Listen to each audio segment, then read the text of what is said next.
Tales about the Deepwater Horizon have been whispered for years, an incident dubbed as one of the globe's gravest man-made catastrophes. It sat with a weighty crown, known for the unparalleled environmental havoc it wreaked in American history, all rooted from that devastating eruption in the Gulf of Mexico, a tragic event that occurred a haunting 41 miles away from the nearest sign of human habitation. But what's whispered between hushed tones and behind closed doors is that the Deepwater Horizon was not unique in its disaster. There were more, hidden in the dusty corners of government archives, shielded from public knowledge by a thick tapestry of classified seals and non-disclosure contracts. Having been a former Green Beret, my life had seen its fair share of shadows and covert operations. But now, my days are numbered. The ticking clock of my impending end is punctuated by the racking coughs of my stage 3 lung cancer. Those white-coated specialists never tire of reminding me. You see, the smoke of countless cigarettes, which I took to, trying to cloud away the nightmares of my past, has now clouded my lungs. I took up the habit after that ill-fated rescue mission at what they called Site Base Alpha. And it's worth noting, Site Base Alpha wasn't its birth name. The rig had many aliases, a tactic to deter prying eyes and keen-eared whistleblowers. I can't, and won't, reveal its true identity, but this isn't about pointing fingers. This is my attempt to unburden my soul, to finally confront the ghosts that have been dogging my steps, before I meet whatever awaits on the other side. Years ago, on a chilly November morning in 2018, I enlisted with the CDC, the Centers for Disease Control. After serving my country, and then trudging through college, earning my degree in biomedicine, I thought I'd find purpose again in aiding the world. The dream? A valiant endeavor of offering medical relief in the forgotten corners of our planet. For a fleeting period, it was true. But life has its own designs. Not long after my graduation, the CDC dangled a tantalizing role in front of me. Not in labs or with microscopes, but as a member of a specialized security task force. A team whose purpose was to carry out search and rescue missions, safeguarding CDC personnel and civilians in extreme situations. To the outside world, it might have seemed odd, but with my military background, it felt almost like fate. The mission that still haunts my dreams was the third I was assigned to, codenamed Operation Titan Strike. The crew? 5 of us. 4 fellow officers, each one a pillar of strength. And then there was me, the leader. We were to respond to a distress call from an offshore rig, that elusive Site Base Alpha, stationed ominously in the vast expanse of the Atlantic. Our mission seemed straightforward: retrieve 2 key geneticists and the rig's crew. Yet nothing was as it seemed. Reports came of mutilated figures, their bodies marred beyond comprehension, their movements erratic, almost puppet-like. A cursed ship, a research vessel, had collided with the rig during a tempestuous storm, unleashing these beings onto Site Base Alpha. The rig's personnel who tried to assist were quickly consumed by a rage, turning on their colleagues in a horrific dance of violence. The shadows of that day still lurk, but it's time I confront them. With my dwindling days, this is my truth, laid bare for the world to see. The midnight sky was cloaked in ominous shadows when the distress call broke through. The frantic voice, ridden with panic, was suddenly cut off, swallowed by an eerie silence. Perhaps the storm was responsible, or something far more sinister. My pulse quickened as I readied my gear, snapping a fresh magazine into my M4 carbine and ensuring every piece of ammunition was ready for whatever nightmare awaited us. Pulling the heavy, black-tinted gas mask over my face, its cold exterior felt like a strange comfort. As the gas mask settled onto my face, I maneuvered into a bulky yellow hazmat suit, its rubbery texture a stark contrast to my skin. Over it, I layered a tactical vest, adjusting and readjusting till it sat just right. Securing every possible entry point, I wound heavy-duty duct tape around my wrists and ankles. Every movement was calculated, each step imbued with a ritualistic precision, as if preparing for battle against an ancient evil. Emerging from the decontamination chamber, a concoction of cleansing water and the unyielding rain drenched me. The distinctive roar of the Black Hawk helicopter echoed, drowning out the thunderous rumbles of the storm. My team was already on board, each of them cloaked in the same yellow armor, awaiting the journey into the abyss. The ground crew's final checks seemed to last an eternity, But then came the affirmative nod, a thumbs up, and the steel door was slammed shut, sealing us away from the world we knew. The deafening pattering of the raindrops on the helicopter's roof was like a chaotic symphony, occasionally interrupted by the drone of the radio and the hum of the rotor blades. As the helicopter lifted, I was lulled into a deceptive serenity. This was meant to be a straightforward mission, a routine extraction. But deep down, a lingering dread told me otherwise. Abruptly, my brief moment of rest was interrupted by the pilot's voice, announcing our imminent arrival. The clock's red digits taunted me. 3:23 a.m. Outside, the world was a dark void, save for the hypnotic, endless expanse of the storm-tossed ocean. But soon, emerging from that void, a colossal structure arose, piercing the blackness. Our destination. The Site Base Alpha, now visible, was eerily illuminated, revealing the half-sunken vessel rammed violently into its pillars. The rig leaned menacingly, a grim reminder of the chaos that awaited us. But the true horror awaited on the landing pad. An offshore helicopter, previously the beacon of hope and escape for many, lay decimated. Its tail hung precariously over the platform's edge, while the rest of it looked like it had faced the wrath of some monstrous entity. The grotesque scene set an ominous tone for what was to come, and somewhere in the depths of my soul, I felt a primal fear awakening. The remnants of another helicopter lay scattered on the platform. Blades dangled precariously from its body, hinting at a rapid descent and the violence of its final moments. Grotesque scars and damages marred its once robust exterior. Each time a ferocious wave assaulted the rig's concrete pillars, the lights shivered and flickered, casting distorted shadows and plunging the place intermittently into darkness. Static-filled communication filled the cabin, broken only by the co-pilot's urgent instructions. Suddenly, the interior was bathed in an ominous red glow. Corporal Turner and Sergeant Matthews, their forms stark against the hue, sprang to action. Muscles tensed, eyes focused, they opened the helicopter's doors, releasing a tempest of wind and rain inside. The wild dance of the elements in the confined space was almost hypnotic, a dangerous ballet that preceded the drop. As the command came, they descended onto the rig, expertly navigating the thick ropes. Following close behind, the rain assaulted my mask, its incessant beating threatening to blind me. But the moment my boots connected with the rig's metal platform, clarity returned. I unsheathed my weapon, safety off, ready for any lurking threat. By my side, Turner and Matthews took positions, guns aimed at a lone, rust-eaten steel door. The rest of our team soon joined, the rhythm of their landing synchronized like a deadly dance.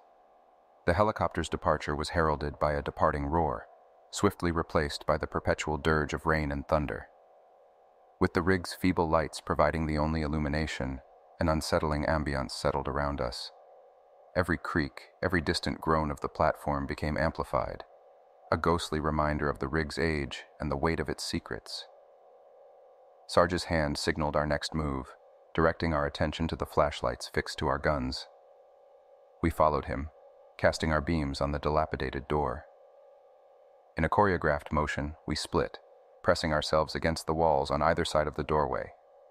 With every inhalation, I could taste the passage of time, the damp decay, and the tang of rust. The anticipation was palpable. Time seemed to slow as Sergeant Matthews began the countdown. Every muscle tensed, every sense heightened. And then, the breach. The door succumbed with a tortured groan, revealing a dim corridor beyond. With tactical precision we moved, ensuring every corner was checked, every potential threat assessed. The passage led to a stairway, an aged metal skeleton heading downwards. As we began our descent, the suffocating smell of decay was replaced by something even more sinister. The unmistakable stench of blood, so pungent that it pierced our protective gear. It was a scent that heralded horror, causing even the staunchest among us, Specialist Andrea, to falter, clutching his weapon for support as the depths of the rig beckoned us into its dark heart. The sheer horror that had befallen this place was palpable. Specialist Andrea's disbelief echoed on the radio, his words intermingling with the disturbing sound of his own coughing. The beam from my flashlight, mounted on the barrel of my weapon, cut through the abyss-like darkness of the corridor. As its luminance found its target, my heart froze. There, propped against the wall, was a figure in an orange jacket adorned with reflective strips, motionless in a macabre embrace with the shadows. 11 o'clock, my voice, almost mechanical, announced to the team. Step by step, my boots lightly clanging on the metal floor, I approached the grim spectacle, a tableau of doom and despair. The corridor's walls and floors were painted in an appalling shade of red, the unmistakable hue of blood. The stench intensified, tangling itself around my senses, threatening to overwhelm me. As I knelt beside him, my fingers wrapped around his shoulders, gently shifting him to view the visage of this unfortunate soul. But nothing could have prepared me for what came next. Drawing his face closer, a sickening, nightmarish scene greeted me. A torrent of wriggling maggots cascaded from his mouth, their grotesque forms agitated by the sudden intrusion of light. Recoiling in horror, my stomach churned, and the world seemed to spin. Corporal Graham, voice shaking, broke the oppressive silence. What on earth happened here? Sergeant Matthews, with a steely demeanor, speculated that this might have been a worker from the rig, perhaps one of the unlucky souls trapped here during whatever calamity had befallen this place. He retrieved a grimy identification card from around the corpse's neck, giving it a cursory glance. As we ventured deeper into the labyrinthine corridors, we came upon another imposing metal door. The faded inscription read, "Cafeteria." But before we could react, a harrowing scream echoed from behind the door, a sound that sent shivers down my spine. It was a mix of sheer terror and primal anguish. As swiftly as it had begun, it ended, leaving us with nothing but silence and the weight of dread in the air. "Hello? We're here to help." My voice, filled with urgency, echoed through the corridor.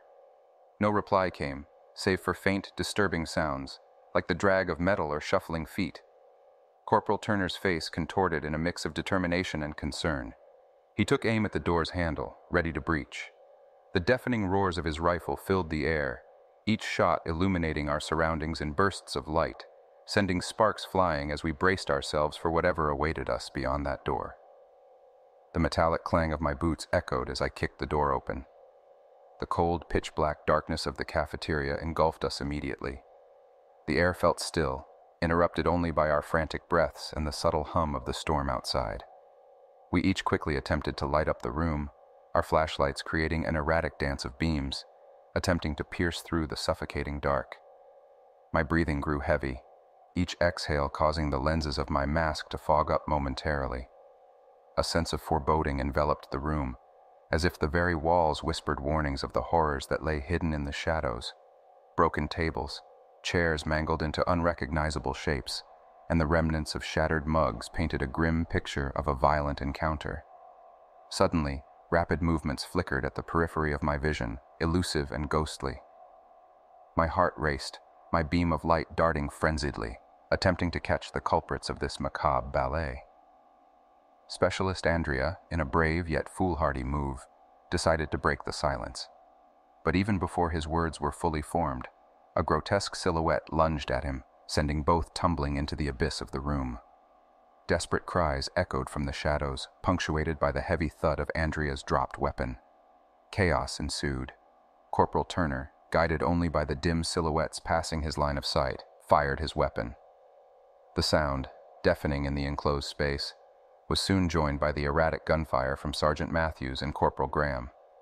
Each gunshot momentarily illuminated nightmarish figures. Their skin was scorched and grotesque, mouths agape with misaligned jaws, from which a vile, brownish-red saliva spewed. These twisted forms seemed more beast than man. "We need to retreat," Sergeant Matthews shouted amidst the chaos. But before we could coordinate, the darkness swallowed Corporal Graham. His petrified yells echoed in the room as an unseen force dragged him away. We were outnumbered and surrounded. The resounding command from Sergeant Matthews jolted me into action. My instincts told me to save my fellow soldiers, but survival beckoned me to follow Turner and Matthews out of that hellish cafeteria. Regret gripped my heart as I darted toward the door.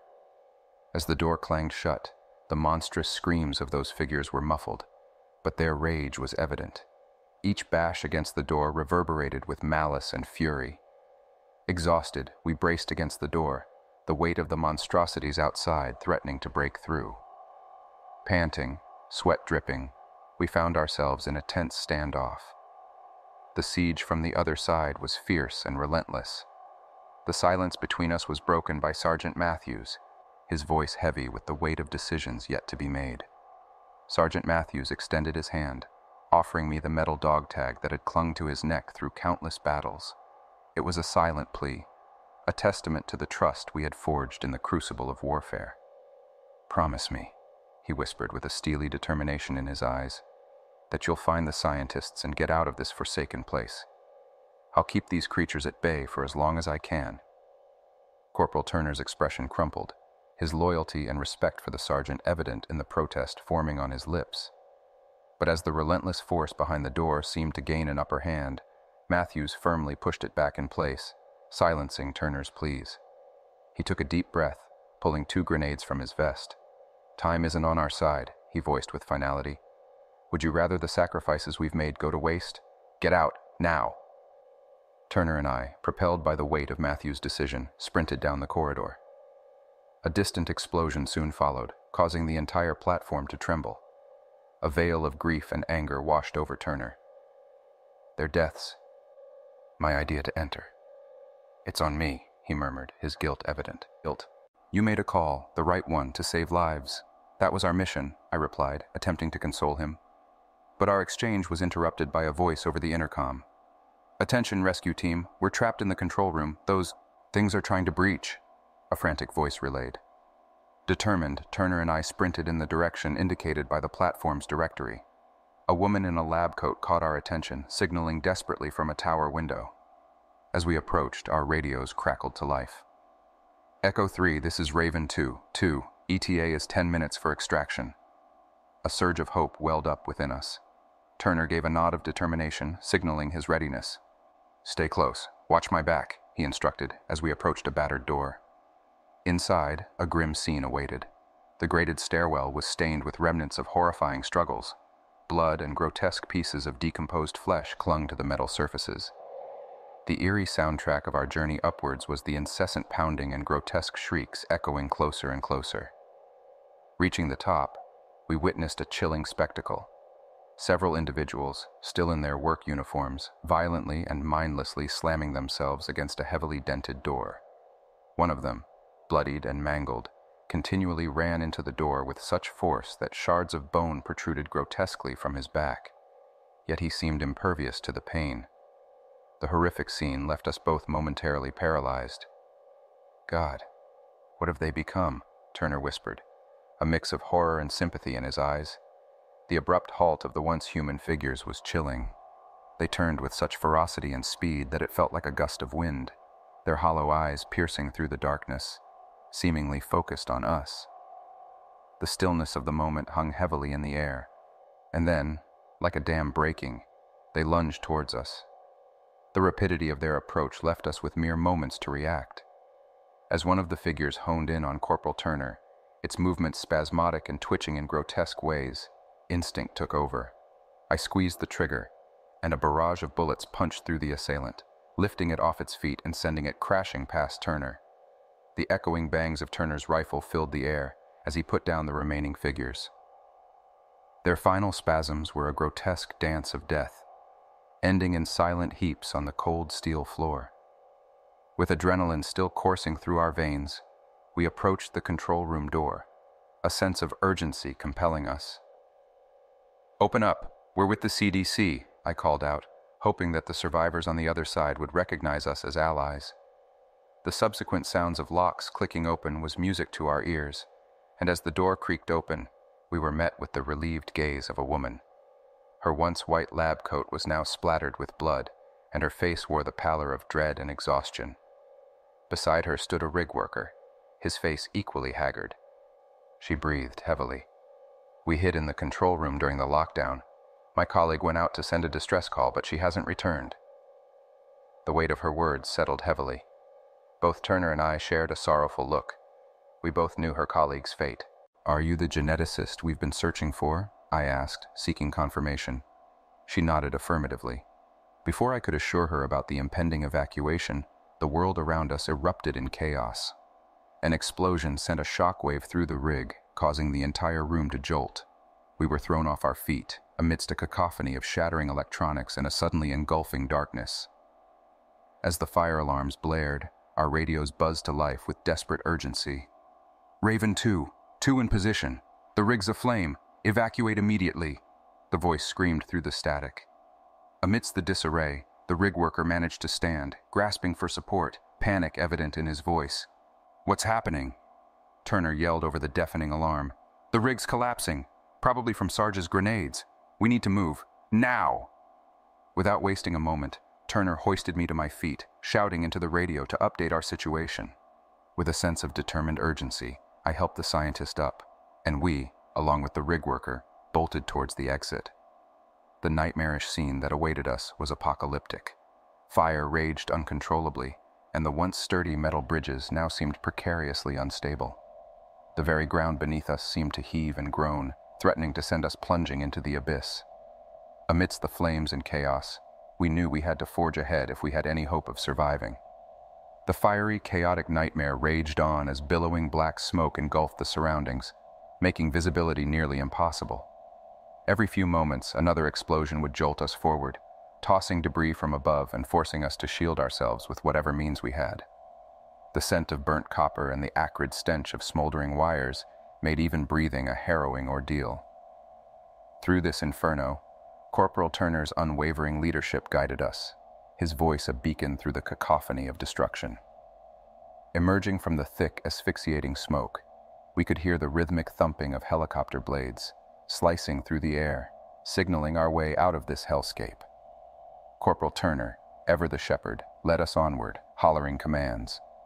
Every step was punctuated by the groaning of the platform, bending and contorting under the immense pressure. Suddenly, a deafening crash thundered behind us. The giant crane had come crashing down onto the control tower, the very place we had been merely moments before.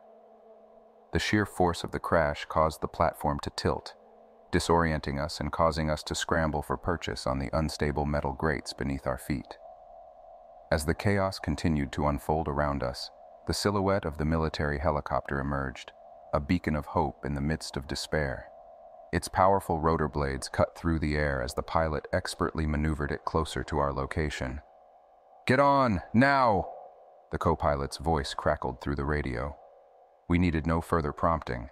One by one, we raced to board the chopper.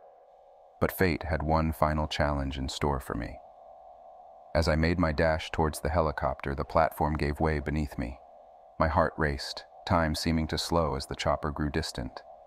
The desperate cries from my comrades echoed in my ears, urging me to make a leap of faith.